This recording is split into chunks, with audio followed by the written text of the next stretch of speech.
Welcome to Pimpy's Investment Chat, where we keep investment talk simple. And here's your host, Pimpy.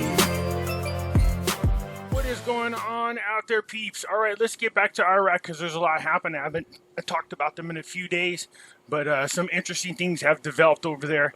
One of the things I'm seeing that are being talked about is actually Biden's weak leadership is a big concern over there. And I'll let you know why here in just a moment. Hey, look, if you're thinking about buying gold and silver, go to our friends over there at Money Metals Exchange and make your purchases there. If you are a first-time buyer and you spend more than $100, use promo code Pimpy, P-I-M-P-Y, and they will give you a free ½ ounce of silver. For those of you looking for my address, there it is right here. And, you know, I have this alternative website. I encourage you guys to go check it out. I posted some videos there today dealing with the latest and the greatest on this particular topic, including my own experience. Yes, I got the Rona, but I told everybody in here how I dealt with it. But also in there, I give you a link where you can find these right there. Okay? So, again, I encourage you guys to go over there and check it out.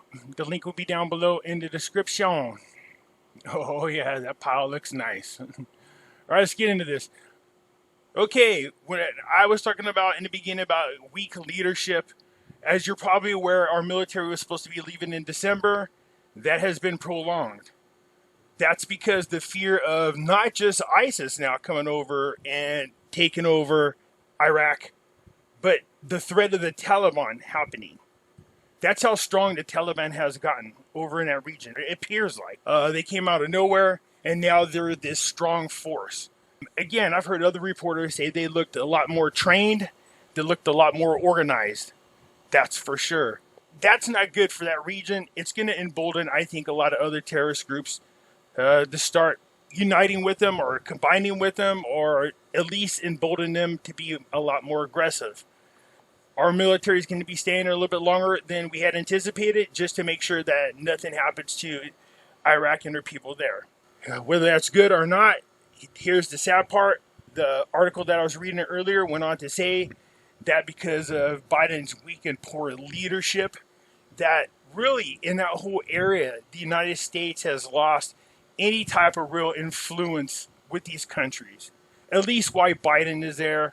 I don't know if it's going to be all together after what they just witnessed happen to the people in Afghanistan, how they were abandoned and a lot of people are getting killed that had agreed to work with our soldiers. That does not reflect well. That's really just the saddest thing we've ever seen. My hearts and prayers go out seriously to these families who are being killed because they agreed to work with our military. I said it before and I said it again during the old Biden administration. This is the third term. They've done a great job weakening our military and doing everything they can to suck up to our enemies and destroy our relationships and the image of the United States. That's for sure. We had a president that went on an apology tour. Yeah, remember when Obama got first in office and he went on an apology tour? I'm not sure which worse, this guy or the other guy, but here we are all over again. Meanwhile, over in Iraq, there is a lot of good things that are happening. I like to see, again, developing relationships, moving forward, trying to build the country back up. Iraq signs the updated cooperation framework for the sustainable development with the United Nations to support prosperity and development. So this agreement goes a long ways into doing what they can to, again, build the private sector, create more jobs, following the process of consultation with NGOs, the private sector, civil society, academia. They're putting themselves out front as far as leadership in the whole region over there. And I'm watching a lot of leaders really praise Al-Kadhimi in his efforts to move forward, to put Iraq back on the international scene. And he's doing a wonderful job of it. So very challenging, but a wonderful job. The signing of the United Nations frameworks for cooperation in the field of sustainable development has formalized the fruitful cooperation between the government and the United Nations country team in Iraq, and its recognition of the efforts of the United Nations in supporting Iraq's priorities and efforts in the field of development. So good. This is what we want to see. Again, Al-Kadhimi doing a wonderful job, man. He really is. He's just really putting himself out there. And I like this. And I like the direction that the country is going in. Economy News publishes the details of the agreement with France. So France has definitely been over there. I think it's their opportunity to really build a strong relationship in the Middle East. Now that this seems like the United States' influence and power is definitely shrinking over there. So France wants to move on in, go on ahead. Under the patronage of the Prime Minister Al-Kadhimi, the signing ceremony with the initial look took place under the umbrella of the agreement for optimal investment projects for associated gas and the development of the oil fields, which includes 3 contracts between Iraq's Ministry of Oil and the French total. So, and the 4th contract for the solar energy project at the Ministry of Electricity and the French total. The agreement aims to achieve optimal investments in Iraq's wealth, including oil and gas reserves and water resources, and to secure a high degree of stability for the electrical energy, as well as raising oil production capacity, giving Iraq an opportunity to develop and become a much more stronger nation. This is a good opportunity. Again, building more relationships internationally, more jobs. I really like what's going on. I think over the last 6 months for sure, Al-Kadhimi has really stepped up to the plate. It seems like all the time, every time we look in the news these days, it's more and more agreements for Iraq and Al-Kadhimi, more job opportunities, more agreements with other nations. Again, the stronger the economy becomes, the stronger the currency becomes. Okay, that's a big part of it. So they're going to be working, looks like France is going to be working with Iraq on building a solar field project, as well as assisting in the field of electricity. The president of the Kurdistan region thanks the support of the King of Jordan. So yes, the King of Jordan went over to meet with Barzani. This is good because of their developed relations. It's a good way to help Kurdistan themselves build a strong economy. We just talked about this. Iraq and France companies signed a deal to build energy projects worth $27 billion. So the Iraq Ministry of Oil, on Sunday, we just read about this up there, signed an agreement. This is just a shortened version of it. The total official said during the signing ceremony that the company would start with the initial investment of $10 billion, noting that engineering work would start at the end of this year, according to Reuters. So at the end of this year, good. That means they're going to have one hell of a year in 2022 as long as they can keep it stable there and there's peace there. Last March, the Iraq Ministry of Oil announced the signing of an agreement in principles with the French company Total to implement 4 projects, including construction and investment of complexes and units for the treatment and investment of associated gas in 2 phases with a capacity of 6 million standard cubic feet. Nice size development. Ministry of Finance complete the proposed budget model for the coming year and the study of mechanisms for its implementation. So I thought they were working on budgets for the years 2022, 23, and 24. They're just barely getting to 2022. I know everybody asks about it. Do you think the rate change will be in there? It's possible, but I wouldn't promise anything. Right now, Iraq is on a roll and doing what they need to do to get back on their feet. So people keep asking me about whether or not I think the rate change is going to be here. And to be quite honest, I'm not sure. It's possible. So if you prematurely jump up in value too quick, then, you could really hurt your economy. As they continue to develop and grow, they obviously are going to need a more powerful dollar. So that's why I think it's possible that we can see a rate change happen, because they're going to be doing more importing, in my opinion, than they are exporting at the moment, just as they're rebuilding. Again, that's just my opinion. There's a lot of things that they're building over there. They're going to need a lot of materials. I'm not sure that Iraq has the materials internally to provide to them for them to build. But as far as bringing materials from other countries into Iraq, it's just going to take a ton of dollars to do that. You're talking about inflation a little bit later on. They're already starting to see parts of that as it is. So they're definitely not going to devalue their currency anymore, that's for sure. As they continue to grow, they're going to need a stronger purchasing dollar. So the budget is getting ready. I don't know if the rate change is going to be in there. I don't want to speculate. Again, I don't do dates or rates here. I can only just say, hey, it just makes sense to me that there is some type of increase. So, and the ministry stated that in a statement, which the news got, allowing chair the 22nd session of the committee for preparing a federal general budget strategy for the medium term of, from 2022 through 2024. In the presence of the head of the general authority, the undersecretaries, they're going to list everybody's position. I'm cool with that for now. Just know there was a bunch of people there, okay? The meeting completed the follow-up to the proposed federal budget model for the next year and for the study of the mechanisms for its application in accordance with the current economic challenges and in line with the adoption of the financial reform process. So good. I'm curious to see what's in there. Look, we all are, you guys. We want to know, is there going to be a rate change in there? So I'm not saying there again, when I say these things, like if there's going to be a change, it might be a small one.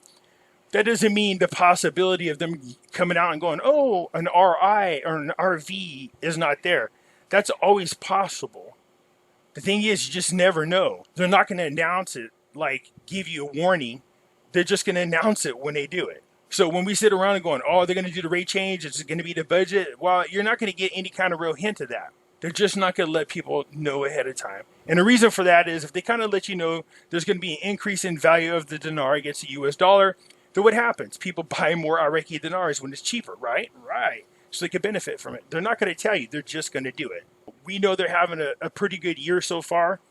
Again, we're into September. September. Good Lord, time is flying by. We're already into September. We're into the last quarter of the year. The oil has done wonders for them, getting them back on their feet, being able to build the private sector. This is awesome. So Al-Maliki meets with our friend from the United Nations, Ms. Plassart, to discuss the election files. Maliki is in there assuring her that the elections will be transparent and will move forward. And they're doing everything they can through television to educate people and encourage them to go out and vote. So Baghdad hosts the Stolen Money Recovery Conference. Wow. You know it's bad when you have to host a conference called the Stolen Money Recovery Conference. That's just crazy. Baghdad will host in mid-September a conference on recovering stolen funds, which is being held by the Ministry of Justice in cooperation with the Council of Arab Justice Ministers of the League of Arab States. So when I first read that paragraph, I thought they had recovered the money the way it's worded and that it was sitting with the Ministries of Justice. Because it says right there, it says Baghdad will host in September a conference on recovering the stolen funds, which is being held by the Ministry of Justice. I was like, this is great news. They got their money back. But as I went through reading the article, I realized, no, that's just the way the wording was just played out wrong. So they have not recovered the money yet, but they have laid out in this conference the different methods on which they're going to use to track down the money and recover it, which I love. Remember, I told you when he took it over from Maliki, the money was gone. There was no money there, and he had inherited a surplus. So very interesting. But he manages to still be in government, and nothing's been done to him. What I like about this is Iraq actually is the leader of this. They are taking the lead on this with 22 other nations. Is that right? 22 other Arab nations are all going to be part of this. Well, what they want to do is go total automated. They want to go 100% digital, just like they want to do here. And from there, they are able to detect, corruption easier that way. But also, it's going to prevent a lot of different crimes from happening, according to this article. It's kind of hard to traffic children or do any kind of smuggling or do any kind of drug running when every cent that you play with in this new system is being kept track of. It says a member of the United Nations Conventions Against Corruption Coalition and head of the network to support integrity and transparency said the Council of Arab Justice Ministers issued a study in 2020 entitled Recovering Looted Funds, Available Means, and there is a desire to translate working into an international conference in which Arab and international experiences in fighting corruption and recovering looted funds at the Arab and local Iraq levels will be simulated. So very good. They need to figure out a way to recover their funds. We know a lot of money was taken out of there. I found this interesting. This is in addition to the financial advisor to the prime minister. It says it is not possible to give accurate figures about the amount of smuggled funds in the time of the previous or current regime. But he made it clear that a semi-official estimates of a total expedited funds of Iraqis indicated about $150 billion in a wallet. I don't know whose wallet that is, but they have a very big wallet if it has $150 billion in there. Anyways, I thought it was just funny the way they worded it. Iraq retains its place. The world rankings of gold has not changed. They have not added to it. All right, here is Iraq discuss with the United Nations ways to improve the Iraqi economy to automation. Again, they're pushing, the whole world is being pushed into 100% digital currency. That's the great reset. And basically, they want to be able to control everybody's money. But I like how they word it. They make it sound like, hey, this is going to be good because it stops all these things, which it would. But at the same time, it gives the government way too much power. They've already demonstrated that they can't be trusted, any government at this level. Okay, so it says the Deputy Secretary, United Nations, Executive Director, blah, blah, blah. And the two sides discussed the latest regional and international developments, especially those related to the work of the office deals with cases of illegal immigration, human trafficking, prison conditions, and programs for rehabilitation, combating drugs in terms of mitigating supply and demand, treating addiction phenomena, and treating addicts, especially in light of the changes taking place in the Middle East and their impact on immigration and drug files. So, yeah, again, with this new system, you can see right here, it says the ministry statement added that meeting included discussing the files of corruption and terrorism and the urgent need for a long-term plan related to the implementation of the economic reforms.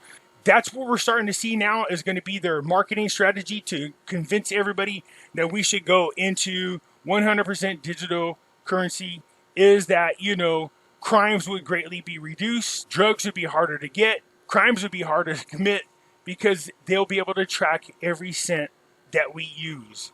So that's going to be their pitch.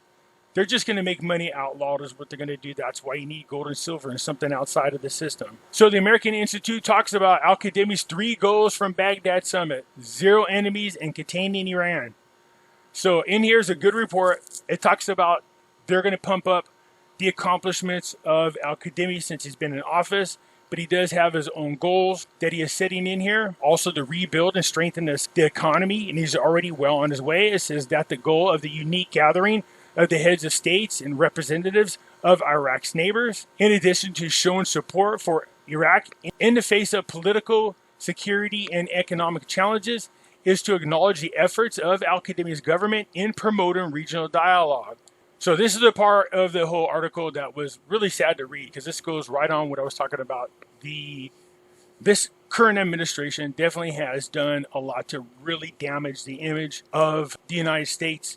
I know everybody goes, wow, if 45 did that. No, 45 killed 9 terrorist leaders. People were afraid. They wouldn't dare do anything naive or stupid against the United States in fear of repercussions.